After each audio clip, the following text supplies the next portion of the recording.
Bismillahirrahmanirrahim. Assalamualaikum warahmatullahi taala wabarakatuh. Waalaikumsalam warahmatullahi wabarakatuh. Alhamdulillahi rabbil alamin.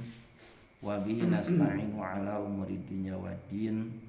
Wassalatu wassalamu ala asyrafil anbiya'i wal mursalin Sayyidina Muhammadin sallallahu alaihi wasallam wa ala alihi wa ashabi ajma'in, amma ba'du. Fa ya ibadallah, usi nafsi wa iyyakum bi taqwallah wa tibai rasulih la'alakum tuflihun.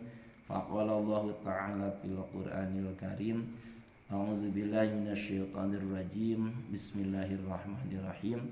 Wasari'u ila magfiratin mir rabbikum wa jannatin arduhas samawati wal ardu u'iddat lil muttaqin. Shadaqallahul azim wa balagha rasuluhul karim, wallahu a'lamu bimuradi wa nahnu ala dzalika minasyahidin asyakirin walhamdulillahi rabbil alamin. Hadirin jamaah salat subuh yang dimuliakan Allah, mari kita bersyukur kepada Allah dengan ungkapan kalimat tahmid alhamdulillahi rabbil alamin. Kita semua oleh Allah masih dikumpulkan kembali di masjid yang mulia ini, satu untuk idharul ubudiyah, menampakkan kehambaan kita terhadap Allah, tunduk dan patuh melaksanakan perintah Allah. Yang kedua dengan tujuan idhar syukri, menampakkan rasa syukur kita kepada Allah Subhanahu wa taala. Yang ketiga dengan tujuan idharul iftiqar, menampakkan rasa butuh kita kepada Allah, butuh ampunan Allah, butuh rahmat Allah, butuh apa yang dijanjikan oleh Allah Subhanahu wa taala. Semoga kita mendapat apa yang dijanjikan oleh Allah berupa kebahagiaan, kemuliaan, kenikmatan yang abadi nanti di negeri akhirat. Bahkan kita bisa melihat zat Allah yang maha agung, yang maha mulia, yang maha indah.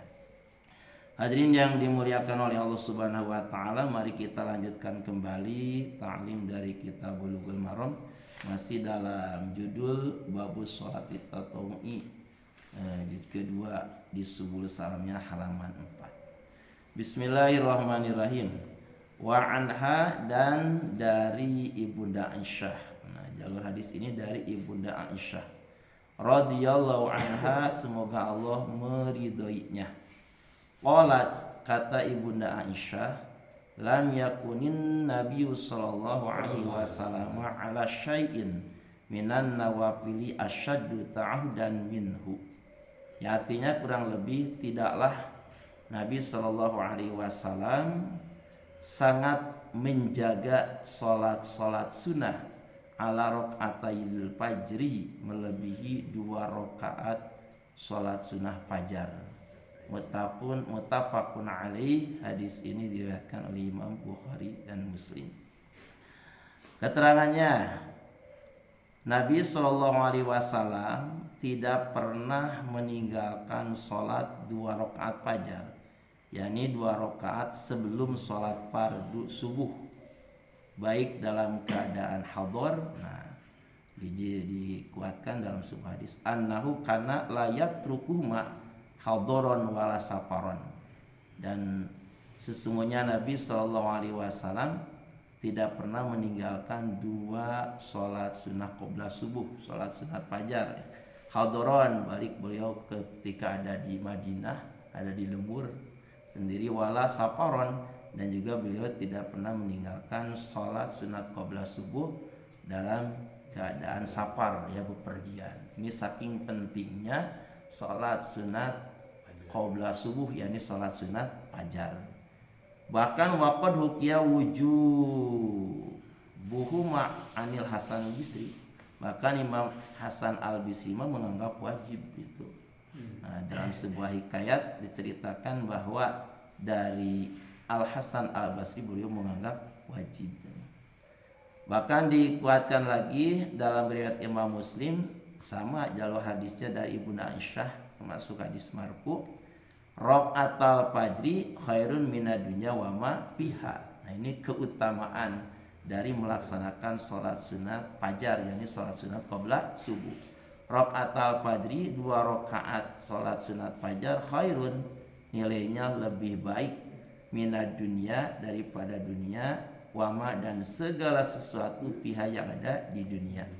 Ai ajruhuma, maksudnya jadi pahala Salat sunat 2 rakaat qabla subuh khairun, lebih baik, minad dunya, daripada dunia dan segala sesuatu yang ada di dalam dunia ini. Banyak kan di dunia ini ya, di planet bumi ini. Nah, yang dimaksud wa kana urida bid dunya al ardu, yang dimaksud dunia di sini adalah al ardu, planet bumi itu. Jadi planet bumi ini kan banyak kekayaan alam, Pak. Sampai orang berebut, sampai berani perang karena merebutkan kekayaan dunia ini, kekayaan planet bumi ini. Yang ada di perut bumi ada gas, ada minyak tanah, ada emas, ada perak ya, ada intan permata, dan juga kekayaan yang ada di atas planet bumi ini, mobil ya, kuda yang mewah, emas, perak, itu harta tahta wanita akan diperebutkan oleh manusia. Nah, sholat sunat 2 rakaat qabla subuh ini nilainya lebih baik daripada dunia dan isinya. Jadi pahala melaksanakan sholat sunat qabla subuh ini nilainya lebih baik daripada dunia dan isinya. Wa fihi dalilun ala tarkibi pipilihima. Nah, hadis ini menjadi dalil sebuah anjuran untuk melaksanakan sholat sunat qabla subuh. Wa nauma laisata biwajibataini, dan 2 sholat sunat qabla subuh ini tidak wajib, itu cuma sifatnya anjuran yang sangat diusahakan jangan tertinggal. Sampai-sampai Rasul tidak pernah meninggalkan sholat sunat qabla subuh ini yang 2 rakaat, cuma membutuhkan beberapa waktu lah, dalam arti beberapa menit ya, mungkin 1 menit atau 2 menit itu, dan tidak memerlukan tenaga yang perkasa, tapi pahalanya sangat besar sekali, makanya diupayakan dan diusahakan. Nah, kalau ingin sholat sunat qabla subuh dari awalnya juga sudah bangun malam, dilanjutkan nanti sudah siap-siap, itu sudah pemanasan, tidak dari keneh gitu ya, sudah pemanasan. Alhamdulillah di dia ya Pak RT, Pak Haji tak gitu nusok membangunkan sim kuno ge, alhamdulillahnya sababianya Pak RT, Pak Haji. Alhamdulillah, hakikatnya Allah yang membangunkan kita. Tapi kalau kita ingin bangun malam, Pak, harus ada pesan sebelum tidur itu, sholat sunat dulu, punya wudhu, baca doa, insya Allah nanti akan dibangunkan oleh Allah. Lewat tiris teh apanya, lewat ingin ke WC gitu, buang kotoran, cairan, gitu, itu adalah salah satu bentuk Allah membangunkan kita, itu membangunkan kita. Tapi kalau kita tidurnya diawali dengan begadang, tidak ingat kepada Allah, hura-hura, banglas apa. Tapi kalau sholat subuh nggak banglas, itu sholat ya kali itu nama.